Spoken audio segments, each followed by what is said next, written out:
I'm going to preview the Baylor at UCF football game.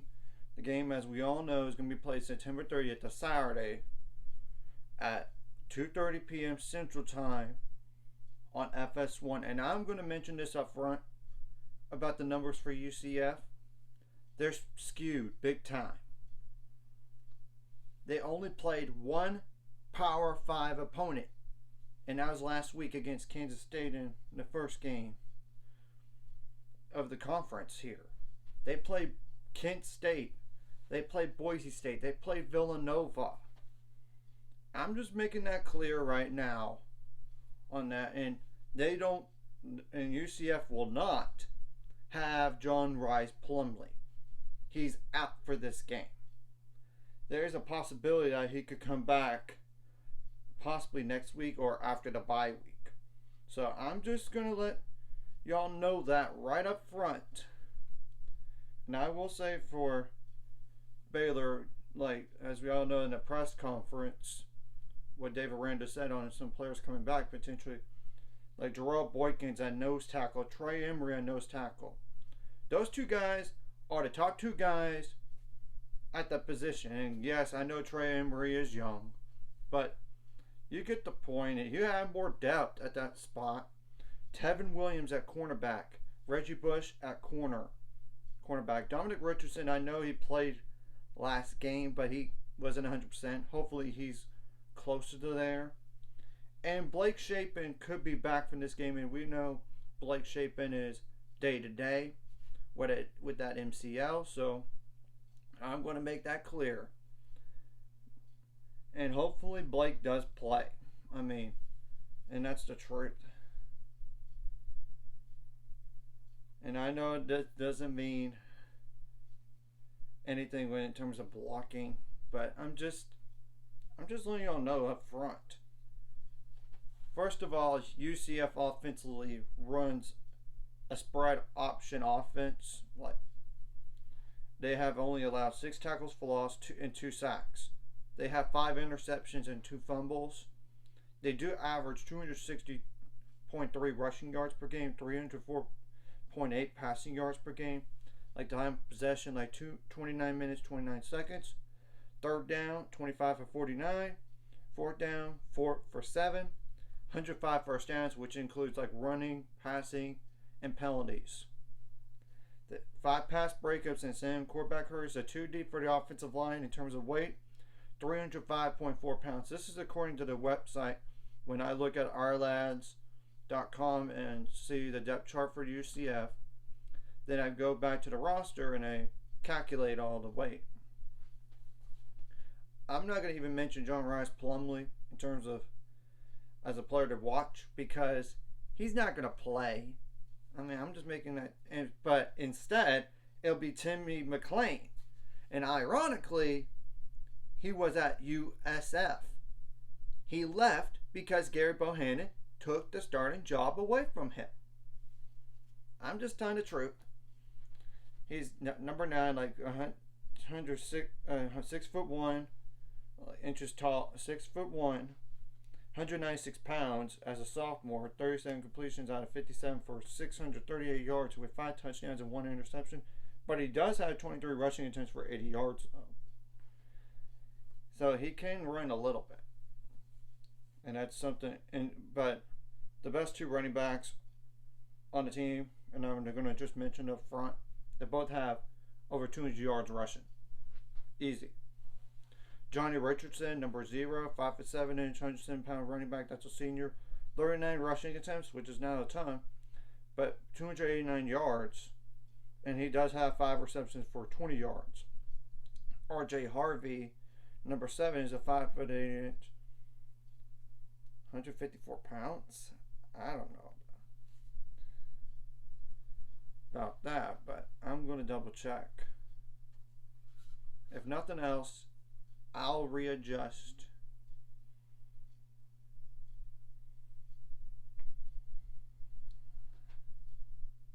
On that.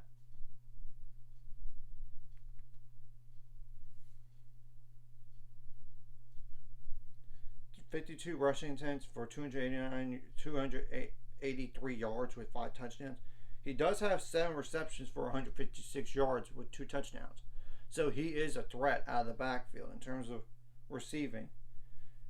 And I know there's other guys on the list too, but I'm not going to even mention them because they're not noteworthy enough when it's those 2 guys primarily.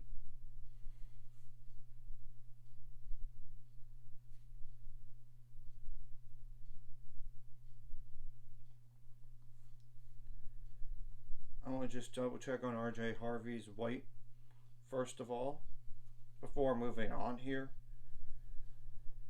So yeah, and John Rice Plumlee, if he was healthy, you would have to worry about him as a runner, but he's not going to even play. So I'm not going to even mention him as a runner. So actually 195 pounds at running back, 5'8" tall. So my fault on that. I'll fix that I'll fix it. Okay. As soon as I'm done with this. Kobe Hudson, number 2, 6'1", 200-pound wide receiver. That's a senior. 20 receptions for 463 yards with 2 touchdowns. Javon Baker, sitting number 1, 6'1", 208-pound wide receiver. That's a senior. 14 receptions for 219 yards with 1 touchdown. That's only the 2 guys that have 200 yards or more in terms of receiving this year. Obviously, Kobe Hudson is the number 1 target. Xavier Townsend, number 3, 5'11", 185-pound wide receiver. That's a sophomore. 10 receptions for 122 yards with 1 touchdown. But he does have 6 rushing attempts for 78 yards, though. So that's a running threat potential, and everybody else is not noteworthy enough. But I might as well mention their 2 tight ends, just for the heck of it. I mean, Randy Pittman, number 13, 6'2", 225-pound tight end. That's a freshman. 7 receptions for 58 yards. Alec Holler, number 82, 6'3", 230-pound tight end. That's a senior. 3 receptions for 37 yards with 1 touchdown. So now defensively, they run a 4-2-5, like 4 down linemen, 2 linebackers, and 5 in the secondary, which includes corners and safeties, by the way. They allow 20 points per game, but that's granted according to their opponents. 80 first downs they have allowed all year long. They did allow 281 rushing yards last game to Kansas State and 6 touchdowns. So let's keep that in mind when compared to the numbers for the stats for this season. 157.8 rushing yards per game allowed, 189 passing yards per game allowed, 20 tackles for loss, 9 sacks, 12 pass breakups, 8 quarterback hurries. They have 4 interceptions though. So 23 for 58 on 3rd down defensively and 4 for 6 on 4th down. 30 minutes, 31 seconds time possession allowed. Like 2 or 3 deep on the defensive line. 272.6 pounds, like just a 2 deep at nose tackle or defensive tackle. 305 pounds, but 2 or 3 deep at like a defensive end position or the buck position. 246.6 pounds. So, yeah. Jason Johnson, number 0, 6'2", 235-pound linebacker. That's a senior. 29 tackles, 0.5 tackles for loss. Josh Celiscar, Celiscar. I apologize if I butchered that. Number 88, 6'4", 265-pound defensive end. That's a senior. 23 tackles, 1.5 tackles for loss. Lee Hunter, number 2, 6'4", 320-pound defensive tackle. That's a sophomore. 23 tackles, 1.5 tackles for loss, 1 sack, 1 pass breakup, 1 quarterback hurry. Walter Yates, the 3rd, number 27, 6'1", 219-pound linebacker. That's a senior. 20 tackles, 1 tackle for loss.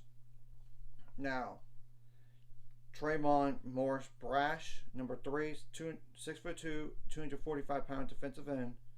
That's a senior. 13 tackles, 9 tackles for loss, which is one of the most on the team here. 3 sacks, and 2 quarterback hurries. Now, Brian Martinez, number 21, 5'11" 170-pound defensive back. That's a sophomore. 13 tackles, 1 tackle for loss, 1 interception, 1 pass breakup. Corey Thornton, number 14, 6'1", 190-pound defensive back. That's a senior. 12 tackles, 2 interceptions, 3 pass breakups. So 2 of the 4 interceptions this year are from one guy. So Andre Bowler, number 10, 6', 170-pound defensive back. That's a senior, 10 tackles. Jarrell Wilson, and he was a Baylor prospect in terms of a transfer portal guy for grad transfer.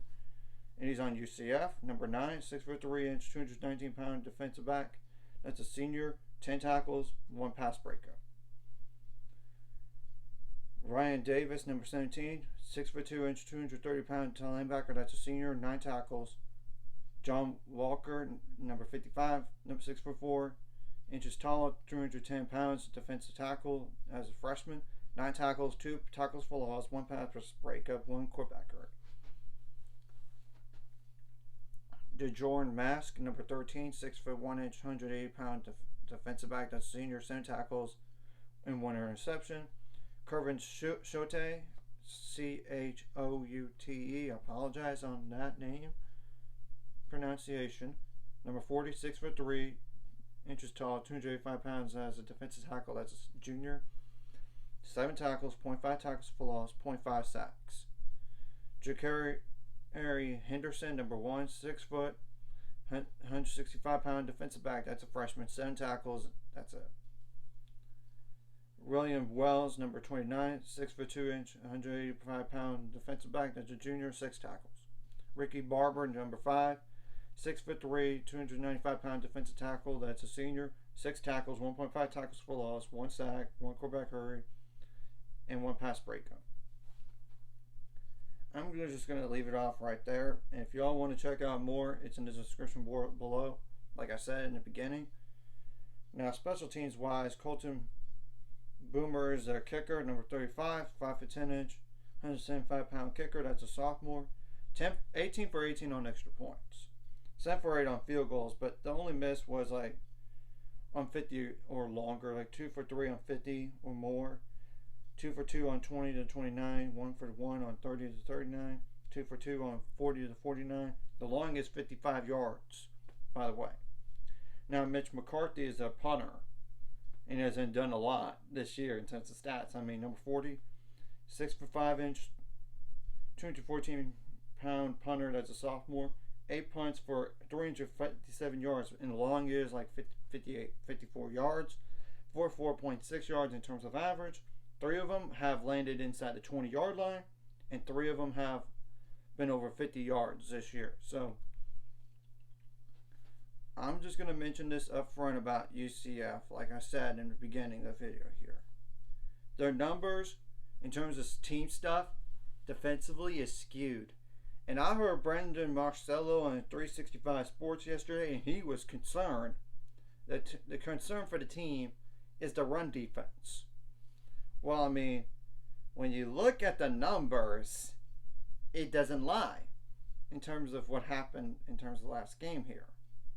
They allowed 286 rushing yards on 40 attempts. That's a little over 7 yards,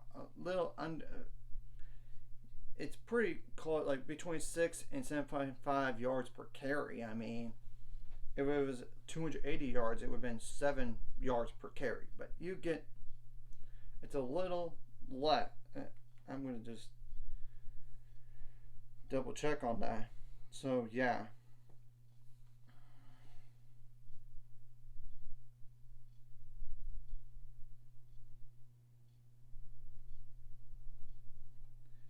It's a little over 7 yards per carry, like 7.025. So yeah, that's a big number to give up on the ground. And they only had 143 rushing yards last game. But Tim McLean had 264 passing yards in the game for UCF. So, and they were tight with Kansas State in the beginning. It was 21-17 at half. And of course, then it was 34-24 going into the fourth quarter. But Kansas State got a little separation,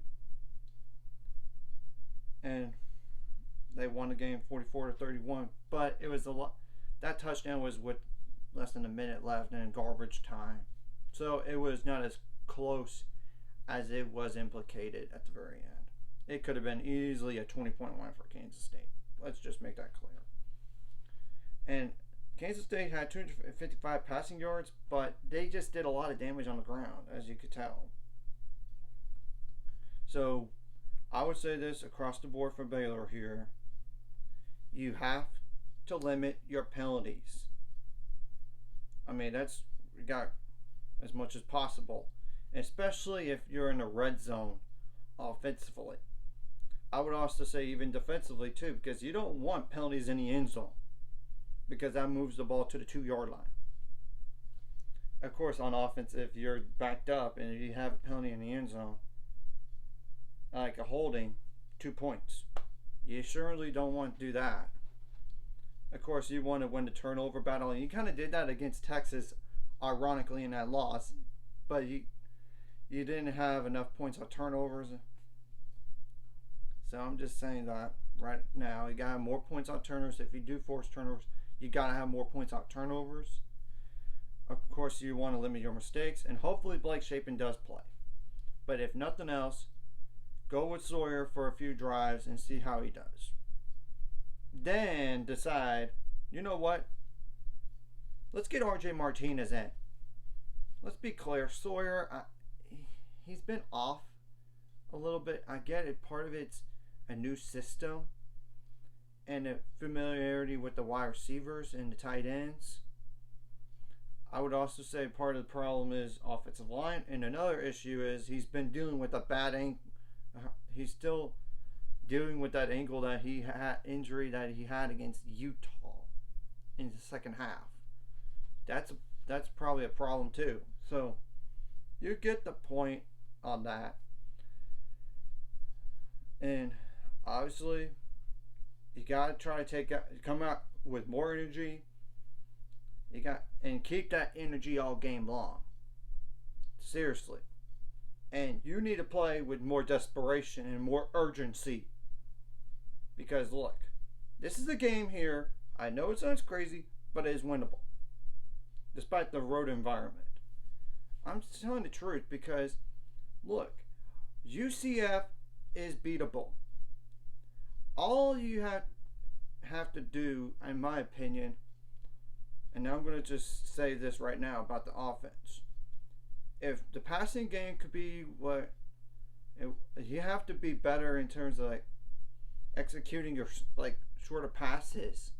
You have to be on that on offense. Besides the deep ones, were not the issue. It was the other ones, the shorter ones were the issues. You got to be better, and it's not just in terms of the wide receiver catching the ball, but it's on the quarterback too. And we allowed 5 sacks last game. You have to be better offensive line. And I get part of the problem is holding the ball too long too. I'm just saying that is the truth. You have to have less than sacks here. I would also say you have to run the ball a lot better than last week. If the numbers are the same as last week, and I get you want to move that on from that game, that's a major problem going forward. You should at least double the amount of rushing yards you had in the past game to this one. This defensive line, as you could tell for UCF, and I know that the numbers say otherwise, and they're skewed, but based on last game alone against Kansas State, and I get Baylor's offensive line is not as good as Kansas State's offensive line. I'm being clear about that. And I'm not going to make any dispute about that. But you can't tell me that Baylor can't run the ball in Kansas State. If they can't, that's a major problem going forward, obviously. But I would have to think they at least double the amount of rushing yards as last week. At least double. at the very minimum. And if Blake Shapen does play, I think that helps the passing game. I really, really do. It's not the weapons. And yes, part of it is the weapons dropping passes like Monterey Baldwin. And it's not just him in particular. It's everybody. I'm just making it clear. And I get sometimes the passes are a little in front or a little behind you. But still, it doesn't matter who it is. You have to find a way to catch the football. I mean, I'm just telling the truth. And the offensive line has to step up. I'm not just talking about the run game either. I'm talking about the pass protection. I mean, and tight ends need to step up, obviously. Not just in terms of receiving. I'm talking about blocking too. I'm just being honest. And obviously, if Kansas State could run 281 rushing yards on them and get 6 touchdowns, and like I said, I know Baylor's offensive line is not as necessarily as good as Kansas State, which it isn't. I'm going to be clear. Kansas State's more experienced.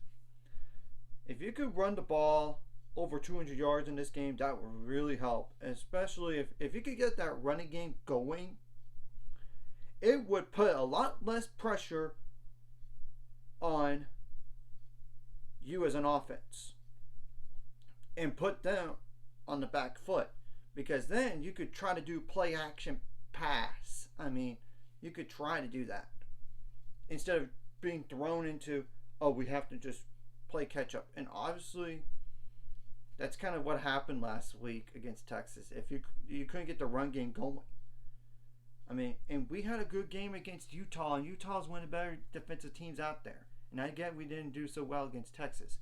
But those two teams are top 10 teams, first of all. Let's be clear.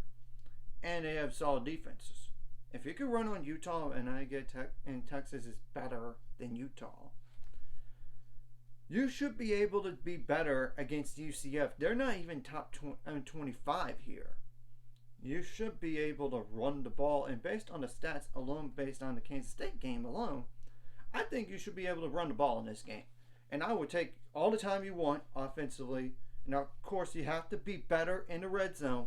You had like 6 or 7 red zone trips, and you only came away with 2 field goals. You have to be a lot better than that. And I get the passing windows are smaller, but you have to be better with decisions.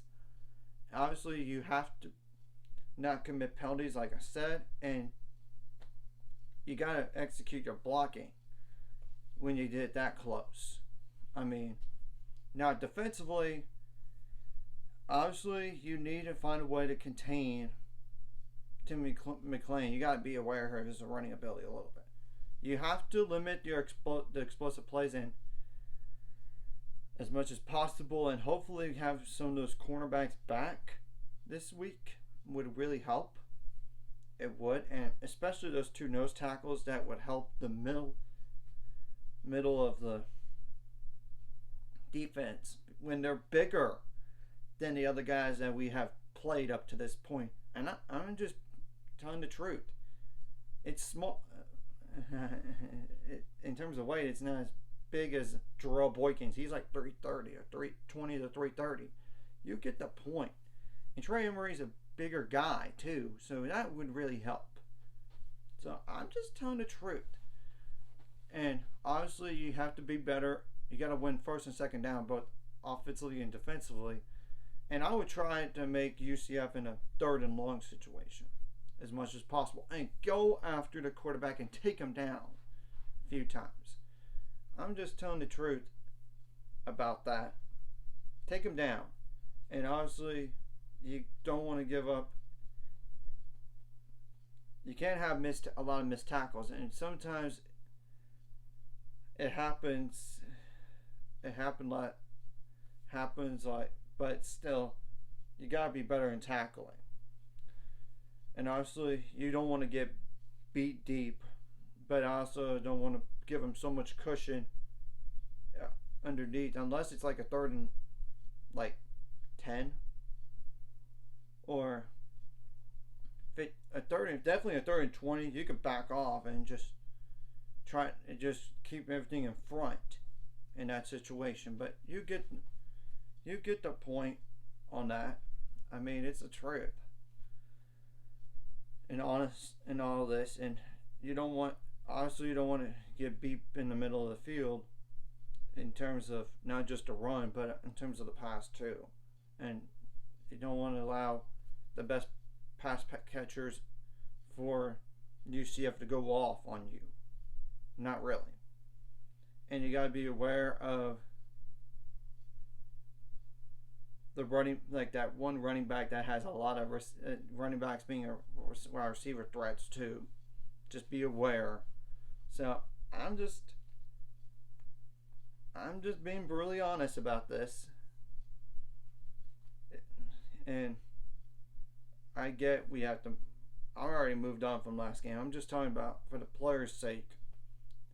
You gotta improve, but you also have to put whatever happened last game in terms of the result, and don't let one game beat you twice. I'm just telling the truth, because the last thing you want is to let all the emotion get to you. Not really get to you. I mean, like, we got beat down so bad last game, we're going to not show up. You have to show up. I mean, it's not the standard to lay down and not fight back. And I get this has not been a great start up to this point.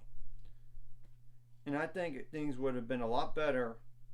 And I'm just talking about for the players either, but for the fans out there. They were 2-2, and the two losses were to Utah and Texas.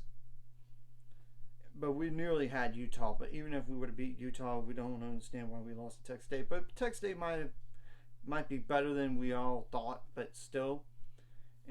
But there's still a lot of. This is an opportunity here to turn your season around. I'm telling the truth, because when you look at the schedule, this game, I get the offense is kind of similar in terms of explosives for UCF compared that to Texas, but Texas has more weapons. But UCF has a lot of speed, so you got to be aware of the speed. And you got to play green, play fast. And I would try to take away the crowd for UCF as much as possible in this game. So I'm just being honest about this. It's the truth. And you got to come out and fight. Not like literally fight, but like take it down a player. You don't want to do that. I'm just saying, as in, go in there and say, we're not going to get pushed around today. Unlike a week, pushed around today. We're coming in here to beat you. I'm telling the truth. And so, anyways, if you like this content, like and subscribe, and see you guys later. On a road to 600 subscribers now. Let's go.